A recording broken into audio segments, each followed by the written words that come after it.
मेरा दिल दर्द से भरा हुआ है और वो इसलिए भरा हुआ है, नई संसद में जिस तरह की शुरुआत भारतीय जनता पार्टी के सांसद रमेश बिदुड़ी जी ने की है, वो बेहद शर्मनाक, पूरे देश को शर्मसार करने वाली और पूरे दुनिया के सामने भारत को बदनाम करने वाली है। लगता है जैसे कि वो सांसद नहीं बल्कि पूरे समाज में आतंक पैदा करना चाहते हैं, पूरे मुस्लिम समाज को डराना चाहते हैं। एक्चुअली ये चरित्र केवल ये बिदुड़ी जी का नहीं है, ये चरित्र पूरी भारतीय जनता पार्टी का है।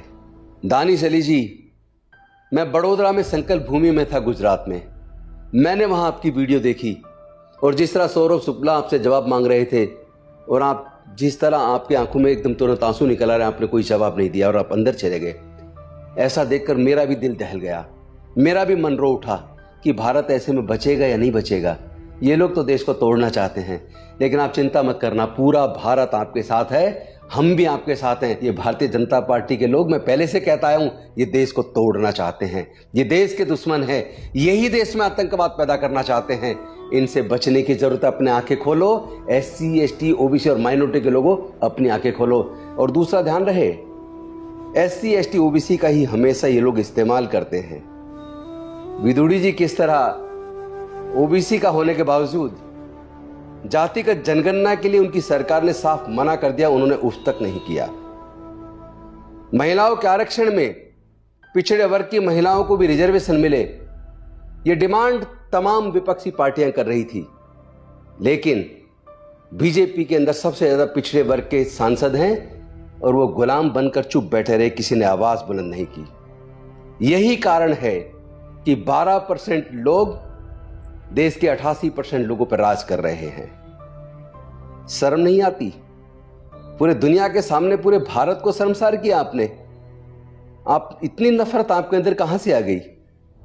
वैसे तो हम जानते हैं कि भारतीय जनता पार्टी पूरी तरह नफरत से भरी हुई है। वो अनुसूचित जाति से नफरत करती है, जनजाति के लोगों से नफरत करती है, तमाम धार्मिक रूप से अल्पसंख्यक लोगों से नफरत करती है। यही इनका असली चरित्र है। लेकिन दुख तब होता है जब इस्तेमाल किसी न किसी दलित, पिछड़े या आदिवासी का किया जाता है। जैसे याद होगा, दिल्ली के अंदर उत्तरी पूर्वी जिले में दंगे हुए थे। अगर उसकी आज भी जांच कराई जाए तो पता लगेगा दंगे किसने कराए और उन दंगों में किन का इस्तेमाल हुआ। यही तो होता आया है, अभी तक तो यही हुआ। इसीलिए 12% लोग देश के 88% लोगों पर राज कर रहे हैं। मैं कहना चाहता हूं, SC, ST, OBC के लोगों, माइनॉरिटी के लोगों, जागो। ये हिंदू मुसलमान करवाएंगे, कभी ये हिंदू नॉन हिंदू करवाएंगे, कभी ये दलित को पिछड़ों से पिटवाएंगे, कभी ये आदिवासी को पिटवाएंगे। आपस में SC, ST, OBC माइनॉरिटी को लोगों को लड़ा के तो ये लोग राज कर रहे हैं। देश के तमाम शीर्षस्थ पदों पर यही तो राज कर रहे हैं। सब पदों पर ये काबिज हैं, सारे संवैधानिक पोस्ट पर ये काबिज हैं, हर जगह इनका कब्जा है।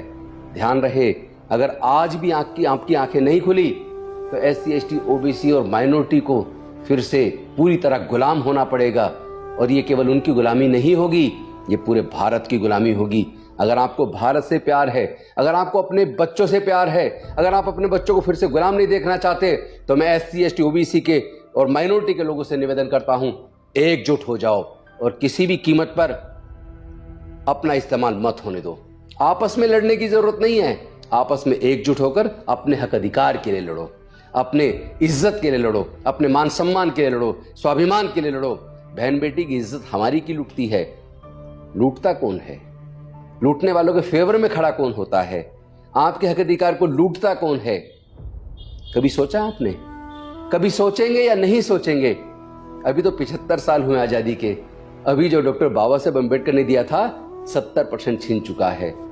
याद रहे, एजुकेशन महंगा करके आपसे एजुकेशन छीन ली गई है, सरकारी संस्थान प्राइवेटाइज करके आपकी नौकरी छीन ली गई है। अभी जुम्मा 4 दिन हुए हैं, 93 में तो आपको आरक्षण मिला था OBC के लोगों को। अरे आपको 43 साल लगे आरक्षण लेने में, लेकिन EWS के नाम पे जनरल कैटेगरी के 12% लोगों में से 10% लोगों को 4 दिन के अंदर आरक्षण दे दिया। इसे कहते हैं आपके सर पर बैठकर मूतना, आप ही का इस्तेमाल करके आपका शोषण करना। अब आपको सोचना है, आप फिर से गुलाम बनना चाहते हैं, अपनी बच्चों की आंखों के सामने झुकना चाहते हैं, उनसे नजरें छुपाना चाहते हैं, या स्वाभिमान के साथ अपने समाज के गौरव को बढ़ाना चाहते हैं।